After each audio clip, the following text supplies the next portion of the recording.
ఏపీలో రికార్డు స్థాయిలో బాణుడి ప్రతాపం చూపిస్తున్నాడు. గోదావరి జిల్లాలో ఎండల ప్రభావం అంతకంత పెరుగుతూ వస్తుంది. దీంతో రహదారులన్నీ కూడా వెలవెలబోతూ కనిపిస్తున్నాయి. ప్రజలే కాదు, చెరువులో ఉండే చేపలు కూడా చనిపోతున్న పరిస్థితి గోదావరి జిల్లాలో దాపరించింది. సర్వ జీవరాశులు కూడా ఎండ ధాటికి ఇబ్బందులు పడుతున్నారు. ఇక ప్రజలైతే ఉదయాన్నే లేదా సాయంత్రం తప్ప మధ్య సమయాల్లో బయటికి రాలని విధంగా బాణుడు తన ప్రతాపాన్ని చూపిస్తున్నారు. ముఖ్యంగా ఈ గోదావరి జిల్లాలకు సంబంధించి పిఠాపురం నియోజకవర్గం కొత్తపల్లి మండలం ఎండపల్లి గ్రామం సూరప్ప చెరువు మంచినీటి చెరువులో చేపలు చనిపోవడం అనేది ఒక చర్చగా మారింది. దీనిపై జై రమణ ప్రత్యేకంగా వివరించిన పరిస్థితి నెలకొంది. ఎందుకంటే ఈ చేపలు చనిపోయిన నీటినే ప్రజలు ఇక్కడకు సేవిస్తూ ఉంటారు. ఇక్కడి నుంచి నీరు సప్లై అనేది అవుతూ ఉంటుంది. ఇలాంటి తరుణంలో రమణ మాట్లాడారు. ఎండ తీవ్రత ఎక్కువగా ఉన్న వలన ఆక్సిజన్ తక్కువగా ఉండడం వల్ల నీటిలో ఉన్న చేపలు చనిపోయినట్లుగా అంచనా వేసినట్టుగా తెలియజేశారు. వెంటనే చేపలు తీయించి శుభ్రం చేయించడం జరిగిందని తెలియజేశారు. అదేవిధంగా చెరువులో నీటిని శాంపుల్కు కాకినాడ ల్యాబ్ కూడా పంపించడం జరిగిందని, అలాగే ఆక్సిజన్ లెవెల్ పెంచడం కూడా జరుగుతుందని ఆయన పేర్కొన్నారు. చేపలు అనేది మన చెరువులో మనం వేయలేదండి. అది మన కాలం నుంచి వచ్చే నీటితో పాటు పిల్లలు అవి వస్తుంటాయి. ఆ చెరువులో అలా పెరుగుతూ ఉంటాయి. కాకపోతే ఈ ఎండాకాలం వల్ల వేడి ఎక్కువ ఉండడం వల్ల మనం చేపలు అనేది ఆక్సిజన్ సరిపోక చనిపోవడం జరిగింది. అవి అంతేగా అవి కూడా ఎక్కువ ఏమి కాదు, రోజుకి 2-3 hours పడుతున్నాయి. తీసి పక్కన పెట్టాము. అంతేగాని రెగ్యులర్గా ఏమి దేని కలుషితం వల్ల జరిగింది ఏం కాదు. ప్రజెంట్ అయితే బాగా ఉందండి. అవి కూడా తీసి పక్కన పెట్టడం జరిగింది.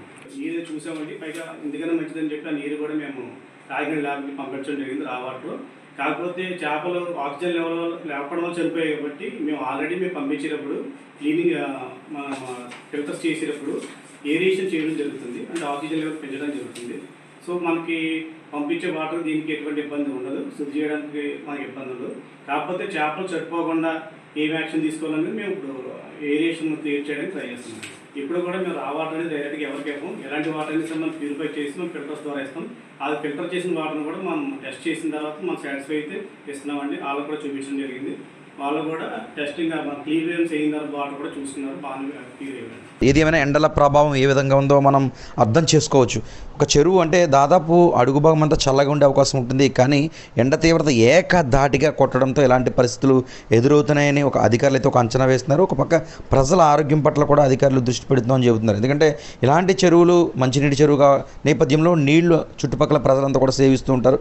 చేపలు చనిపోయిన తర్వాత బహుశా ఎందుకు చనిపోయి ఉండొచ్చు, ఆ నీళ్లు తాగిన తర్వాత ప్రజలకైనా సమస్యలు వస్తాయంటే అలా రాకుండా శాంపిల్స్ సేకరించాము, ఎలాంటి ఇబ్బందులు లేవని అధికారులు చెబుతున్నారు. బాండు ప్రతాపానికి ప్రజలే కాదు సకల జీవరాశులు ఇబ్బంది పడుతున్నాయి. చేపల చెరువుల్లో చనిపోతున్న పరిస్థితులు అయితే మాత్రం నెలకొన్నాయి. ప్రతి సమ్మర్లోని ఎండ వల్ల తీవ్రత వల్ల చేపలన్నీ చెరువుపోతుంది. అదే చేపల చెరువు వాళ్ళు అయితే వాళ్ళ ప్రధాన వృత్తి చేపలు కాబట్టి వాళ్ళు దాటి కోసం ఏరియేషన్ క్రియేట్ చేస్తారండి. మనం అయితే ఓన్లీ ప్యూరిఫై చేసేటప్పుడు ఏరియేషన్ క్రియేట్ చేస్తాం. కానీ ఇలాంటి చేపలు కూడా చనిపోవడానికి మనం పంపింగ్ అనేది రివర్స్ పంపింగ్ కానీ రీసైక్లింగ్ కానీ ఏరేషన్ కానీ ఇలాంటి పెట్టడం జరిగింది. కానీ దీనివల్ల ఎటువంటి ప్రమాదం కానీ ఇబ్బంది కానీ ఏమీ ఉండదు. ప్రజలకైతే ఎటువంటి అపోహలు అక్కర్లేదు. వాళ్ళకి ఏమైనా డౌట్లు ఉన్నా సరే ఏమన్నా సరే ఆ కళ్ళ ముందు మేము టెస్ట్ చేసి వాళ్ళకి శాంపిల్స్ చూపించి మేము తాగి చూపిస్తాము. వాళ్ళకి ఎటువంటి ఇబ్బంది లేకుండా చేస్తాం. ముఖ్యంగా కాకినాడ జిల్లాలో రికార్డు స్థాయిలో బాండు ప్రతాపం చూపిస్తున్నారు. తూర్పుగోదావరి జిల్లా కూడా అదే విధంగా పరిస్థితి నెలకొంది. కోనసీమ కూడా అదే పరిస్థితి. ఇంకా రంపచోడవరం నియోజకవర్గం సంబంధించి అడపదడప ఒక్కసారి బాండు ప్రతాపం, అంతకుమించి చల్లటి వాతావరణం, వర్షాలు కూడా ఇంకా గతంలో ఈ వారంలో ఒకసారి కురిసిన పరిస్థితి నెలకొంది. ఏదేమైనా బాండు ప్రతాపం ఏపీ వ్యాప్తంగా రికార్డు స్థాయిలో ఉన్నాయని చెప్పుకోవచ్చు. దాదాపు ప్రాంతాల్లో 40 డిగ్రీలకు పైగా ఉష్ణోగ్రతలు నమోదవుతున్న పరిస్థితులు కూడా ఉన్నాయి. ప్రజలు అప్రమత్తంగా ఉండాలి. ముఖ్యంగా నిత్య కార్మికులంతా కూడా పచ్చని చెట్ల కింద సేద తీరుతున్నారు. ఇలాంటి సమయంలోనే కొన్ని ఆరోగ్యం పట్ల జాగ్రత్తలు తీసుకోవాలని కూడా వైద్య నిపుణులు సూచిస్తున్నారు.